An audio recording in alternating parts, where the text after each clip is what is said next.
Bonjour à tous, ici Steve de Washington. Des propos choquants ont récemment été tenus par le secrétaire d'État américain, Hagen Seu. Il a affirmé que la menace chinoise était agressive et imminente, visant directement Taïwan. Ces propos sont très inhabituels et inquiétants. Nous allons réexaminer la menace de la Chine aujourd'hui. Voyons cela immédiatement. Le 30 mai, Peter Hegseth, secrétaire à la défense des États-Unis, a participé à la conférence de sécurité asiatique à Singapour. Lors de son discours, il a affirmé que la menace de la Chine est réelle et sérieuse et qu'elle tente de dominer l'Asie. Peter Hegseth, secrétaire à la défense, a déclaré que l'intention de la Chine de corriger l'ordre mondial n'est pas saine, selon divers rapports étrangers. Cette critique directe des États-Unis envers la Chine est très rare. La Chine a donc affirmé être prête à user de la force militaire pour modifier radicalement la situation dans le détroit de Taïwan. Et le secrétaire à la défense Hegseth a également déclaré que les États-Unis ne laisseraient pas l'Asie tomber sous leur contrôle, tout en insistant sur le fait que l'Asie devait renforcer sa propre capacité de défense. Beaucoup d'experts estiment que les propos du secrétaire à la défense Hegseth montrent que les pays asiatiques doivent assumer une plus grande responsabilité militaire, au-delà de la simple dépendance à la protection américaine. Le secrétaire à la défense Heong Soo-se a déclaré que la Chine renforce ses technologies industrielles de pointe et construit des infrastructures clés via divers réseaux. Il a affirmé que la Chine du Sud menaçait constamment ses voisins par des attaques de missiles, des incursions maritimes, des gouvernances illégales et une militarisation accrue. Il a aussi insisté que la communauté internationale ne tolérera pas une tentative de la Chine de changer unilatéralement la situation actuelle par la force. Il a souligné que les exercices militaires conjoints et les déploiements quotidiens dans la région visent à maintenir une préparation totale, et non à simplement démontrer la force. Les déclarations du ministre de la Défense à Shangri-La montrent la pression continue de la Chine sur Taïwan, expliquant sa position ferme. En réalité, la Chine continue de rassembler ses forces pour envahir Taïwan. D'après des experts militaires taïwanais de haut rang, l'armée populaire de libération de Chine a atteint un niveau de préparation lui permettant de lancer une invasion à tout moment, et a considérablement renforcé ses capacités de guerre et de cyberattaque réelles. La Chine peut désormais mener rapidement des opérations militaires offensives majeures, après une courte période de préparation. En réalité, la Chine a constamment intensifié sa pression militaire sur Taïwan ces dernières années. Selon le ministère taïwanais de la Défense, les avions de combat chinois ont pénétré dans les zones d'identification de défense aérienne de Taïwan plus de 245 fois cette année, contre seulement 10 incursions, il y a 5 ans, soit une augmentation d'environ 25 fois. Ce changement montre que la Chine poursuit une militarisation systématique et continue de la zone d'identification de défense aérienne de Taïwan, au-delà de simples démonstrations ponctuelles. De plus, les avions militaires chinois franchissent la ligne médiane du détroit de Taïwan plus de 120 fois par mois, tentant de neutraliser la ligne de démarcation maritime. Ainsi, la perspective d'une réunification pacifique entre Taïwan et la Chine s'amenuise, et le risque d'un conflit armé est jugé plus important qu'auparavant. En octobre 2024, l'armée de l'air chinoise a envoyé 153 avions de guerre dans la région de défense aérienne de Taïwan en une journée, démontrant sa supériorité numérique et sa volonté d'affirmer agressivement sa puissance militaire. La Chine accroît non seulement sa puissance militaire, mais se prépare activement à une potentielle confrontation militaire. Ce n'est pas seulement lié à Taïwan, mais aussi un signal fort à la communauté internationale, notamment aux pays indo-pacifiques, rappelant la montée en puissance chinoise. Les tensions persistent aussi entre la Chine du Sud et la mer de Chine orientale. L'influence de la Chine en mer de Chine méridionale est excessive, comme vous le savez peut-être déjà. La Chine construit des îles artificielles en mer de Chine méridionale, revendiquant ce territoire. De nombreux pays d'Asie de l'Est et du Sud-Est protestent contre cette action. Actuellement, ces îles artificielles sont majoritairement militarisées et dotées de systèmes de défense antimissiles. Dans certaines régions, ils ont même construit des pistes d'atterrissage pour renforcer leur contrôle sur la mer de Chine méridionale. Et après avoir construit ces installations pour renforcer leur présence en mer de Chine méridionale, ils effectuent maintenant des patrouilles régulières dans la région. Je pense que beaucoup de gens savent déjà ce sujet grâce à la diffusion continue des images. La Chine a construit 2 installations appelées postes d'observation et a également construit un bâtiment de surveillance côtière. Mais récemment, la Chine a installé 3 grandes bouées supplémentaires.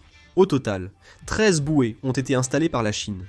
Bien qu'elle affirme qu'elles servent à la surveillance météorologique, la plupart sont équipées de capteurs avancés permettant de collecter des données marines et de les utiliser à des fins militaires. Cela signifie que la Chine renforce progressivement son contrôle sur la mer de Chine méridionale. On rapporte que les 13 bouées sont placées dans la zone pêche et activités industrielles courantes, une région dédiée exclusivement à la pêche et aux activités industrielles courantes. Cependant, installer de tels dispositifs dans cette zone est clairement illégal, mais cela continue actuellement. Le gouvernement a demandé à la Chine de retirer des bouées de surveillance découvertes, mais celle-ci a refusé sans répondre. La capacité de surveillance chinoise est désormais jugée bien supérieure à avant. En 2014, Xi Jinping a annoncé le renforcement des capacités de cyberdéfense de la Chine. Depuis, leurs investissements stratégiques dans ce domaine n'ont cessé de croître. Les ressources gouvernementales, institutionnelles, entrepreneuriales et politiques utiles à la Chine ont été ciblées par des cyberattaques. Cela a mené au piratage du gouvernement central, affaiblissant le réseau. En fait, ces cyberattaques ne cessent d'augmenter chaque année. En 2023, ils ont intensifié leurs attaques ciblant des secteurs clés tels que la finance, les médias, la fabrication et les télécommunications. C'est ce que révèlent les données publiées par le FBI. D'après le FBI et le service de cybersécurité, la Chine concentre ses cyberattaques, principalement sur les États-Unis. Le nombre de pirates chinois identifiés est 50 fois supérieur à celui des États-Unis, montrant l'ampleur de la menace. De plus, ils utilisent des civils pour espionner des pays adverses et créent des groupes d'apparence inoffensive pour tromper les autres nations. Ce jour-là, Hanses, directeur du ministère de la Défense, n'a pas ouvertement critiqué la Chine. Ex-ministre de la Défense a déclaré qu'il fallait passer d'une stratégie défensive des États-Unis à une approche plus offensive pour maintenir l'équilibre des forces. Il faut surtout prêter attention à ce point. Le budget de la défense des États-Unis a dépassé les 1000 milliards de dollars pour atteindre environ 1384 milliards, ce qui est remarquable. Supposons que cela se réalise.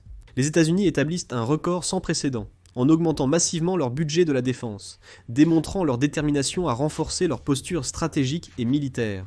Il est crucial de souligner que la confrontation stratégique sino-américaine ne se résume pas au renforcement de la puissance militaire des États-Unis. Les États-Unis cherchent à renforcer leurs alliés dans la région Indo-Pacifique. Hanses Sese Yangguan a aussi exhorté les alliés asiatiques à dévoiler des mesures de défense.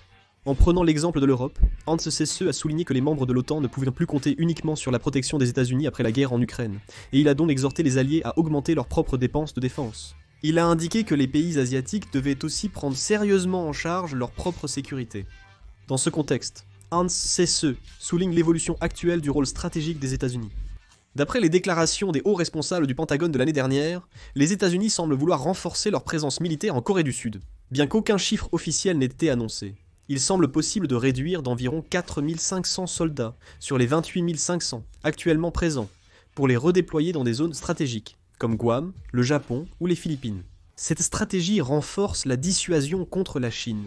C'est une mesure préventive pour utiliser les forces américaines en Corée, comme une force stratégique rapidement déployable dans la région Indo-Pacifique si nécessaire. Les forces américaines en Corée se concentreront désormais non seulement sur la dissuasion contre la Corée du Nord, mais aussi sur les menaces de sécurité plus larges, notamment face à la Chine. Les forces américaines en Corée ne se limiteront plus à dissuader la Corée du Nord, mais deviendront une force militaire couvrant toute la région Asie-Pacifique, impactant significativement la stratégie de sécurité nationale de la Corée du Sud. Le problème est que malgré l'évolution du rôle et de la mission des forces américaines, la charge de la Corée du Sud reste inchangée. Les États-Unis pourraient réclamer une hausse de la contribution sud-coréenne au partage des frais de défense. Au-delà du montant, il est question de modernisation des équipements, d'intégration des systèmes d'armes, d'élargissement de la coopération en renseignement et de fourniture de bases militaires, suscitant des inquiétudes sur l'ampleur des demandes à venir. Le président Trump a déclaré à plusieurs reprises que les forces américaines en Corée sont une armée mercenaire protégeant la Corée du Sud contre compensation, et a exigé une augmentation significative de la contribution sud-coréenne. Des demandes similaires seront probablement renouvelées. Il est donc crucial pour la Corée du Sud de renforcer sa capacité de négociation. De plus, une réduction réelle du budget de la défense de la Corée du Sud ne peut être exclue. Face à l'intensification des tensions militaires avec la Chine, la Corée du Sud doit renforcer ses capacités de défense, sous peine de devoir accepter passivement les options stratégiques imposées par les États-Unis et la Chine. Finalement, la Corée du Sud devra choisir entre renforcer sa propre défense face à la menace chinoise de manière autonome, ou suivre la stratégie commune américaine, selon la situation et ses intérêts nationaux. Il ne s'agit pas seulement de l'alliance Corée-États-Unis, mais aussi des relations Corée-Chine, et d'une situation qui pourrait changer la structure de sécurité de l'Asie de l'Est.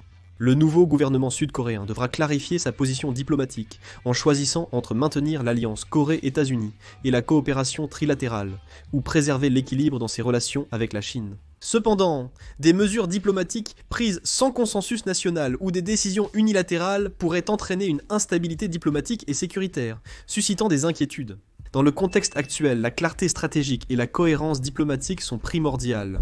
Une diplomatie prudente est nécessaire pour renforcer la transparence dans l'alliance avec les États-Unis, sans provoquer inutilement la Chine.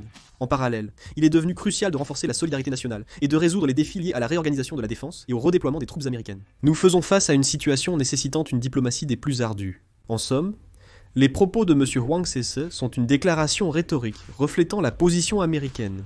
Elle vise à rassurer les alliés est-asiatiques sur les plans militaires et économiques. Que pensez-vous de la confirmation de la menace chinoise actuelle? Laissez vos avis en commentaire. Nous tenterons de produire plus de vidéos à l'avenir. Merci.